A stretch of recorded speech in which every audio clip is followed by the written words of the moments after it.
This is how me and my friends took over and bullied an entire Hunger Games match.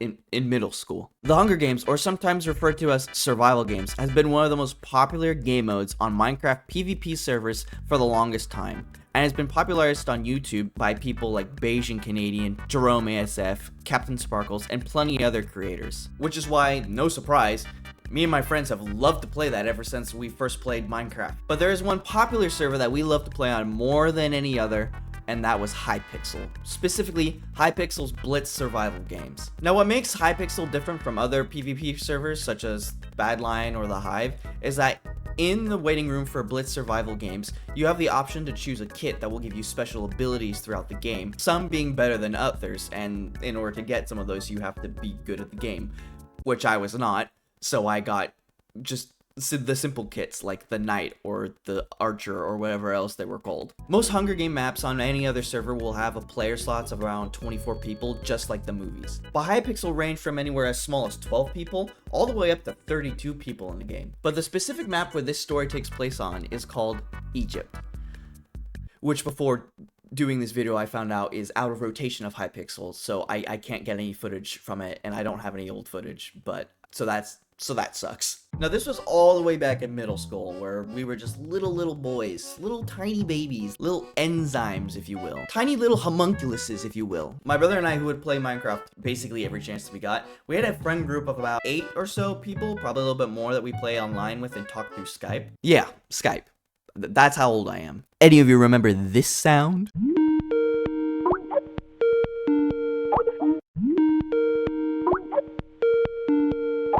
And during one of our gaming sessions on what most likely was a glorious Friday or Saturday evening, I don't know, I don't remember, an incredible opportunity presented itself to us, one that doesn't come around very often, and one that we took full advantage of. My brother and I had been playing for a couple of hours with 2 of our friends and going match to match trying to win with very little success, except for Cameron, who at the time was a PvP god. We had just finished a match after everyone had died, and our party leader, probably Cameron, cues us into the next game, and as we load into it, we're standing around the beautiful cornucopia, and we look across from ourselves, and we see our other 4 friends across the map, all playing separately in their own call, and they're there with us in the same exact match. And of course, the first and most immediate thing that we do, like you would expect, privately message each other in-game saying one word: team?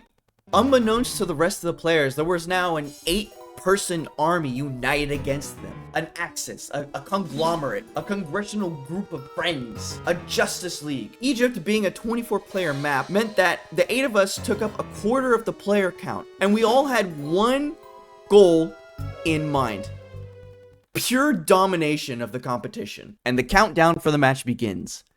5, 4, 3, 2, 1, begin. And we all charge the cornucopia at top speed. We're sprinting in there knowing our directive is to just annihilate everyone, to destroy every other middle schooler in our path, to steal and take as much loot and hoard it for ourselves, and make sure that we were the most strong and powerful players in that map. The majority of us all immediately start running towards the giant pyramid, and there's like 2 or 3 people in front of us, and they turn around and see us coming. 6 united people charging at them, swords swinging, and they're just standing there in fear like, help. We were an absolute menace to everyone else on the server. One by one, we took out the competition, not even giving them a second to breathe, not giving them a second to prepare for themselves, to realize what was happening. We were going to make sure that we were the only ones left on the server until deathmatch. And we were very not subtle about this at all. See, a very common rule on PvP servers is that unless you're on a team, and even then, cross-teaming is not acceptable. It's frowned upon. Games like Hunger Games and Bed Wars have team modes. They have duos or 3-person or 4-person modes. But cross-teaming with other players in order to take out the competition and make it easier for you to win at the very end is very much discouraged and even bannable on some servers if you're caught doing it. But of course, this meant very little to us. We would slowly wipe out every single player on the map, and if one of us was struggling, all we had to do was tell our other friends to come, and 2 or 3 people would help us and save our lives. Now, our plan wasn't perfect. Not all of us were really good at PvP, me especially.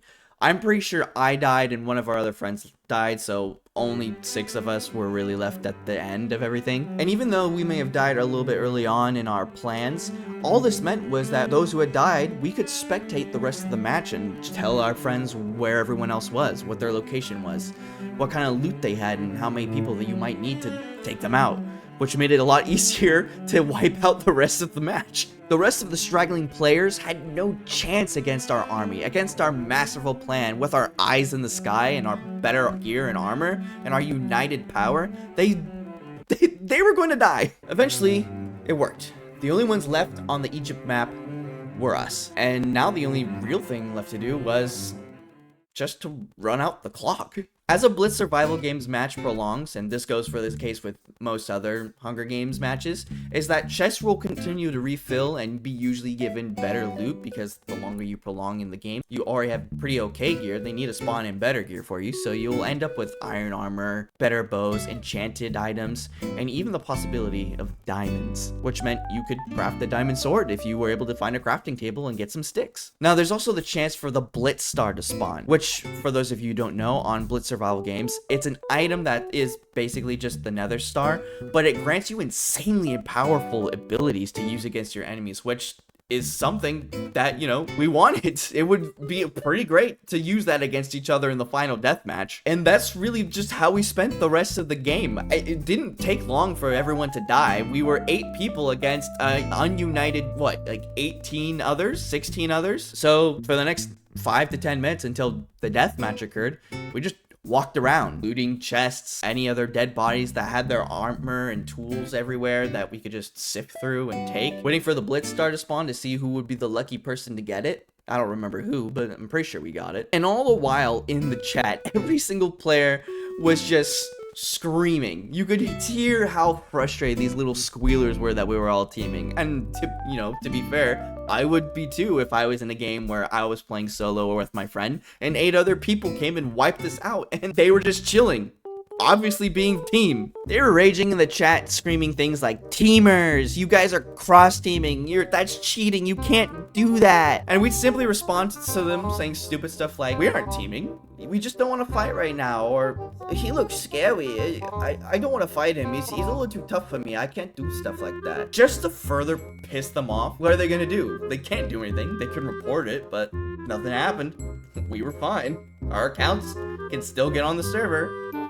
Except for Cameron's, I think he got banned for hacking one time. Eventually, deathmatch happens, and the last remaining 6 of us get to play and have a fair fight to the death. And it doesn't matter who wins because it's someone we know, not some random person that we don't like. And the victor most likely ended up being probably Cameron, because, again, he was really good at PvP back then. This is one of those gaming stories that has stuck with me for years, and even my brother remembers it very fondly to this day. There are moments when you're a kid gaming with your friends that just last forever. Specific instances where something crazy or stupid or once in a lifetime happens in a game that you just remember because you know it won't ever happen again, and the possibility of being with those same people you might not get to have again. I think anyone who's my age and still games can relate to that. Those memorable moments when you're a kid on a Saturday evening or Sunday afternoon playing video games with your friends, and those moments stick with you. You hold on to them and in a special place in your heart. If you're watching and you've thoroughly enjoyed this video, I really encourage you to go in the comments and tell me about a story that you had with your friends when you were gaming. Something memorable, something that you hold on to this day. Maybe even something recent that you know that you'll hold on to in your 40s or 50s. Anyways, hope you enjoyed. Bye!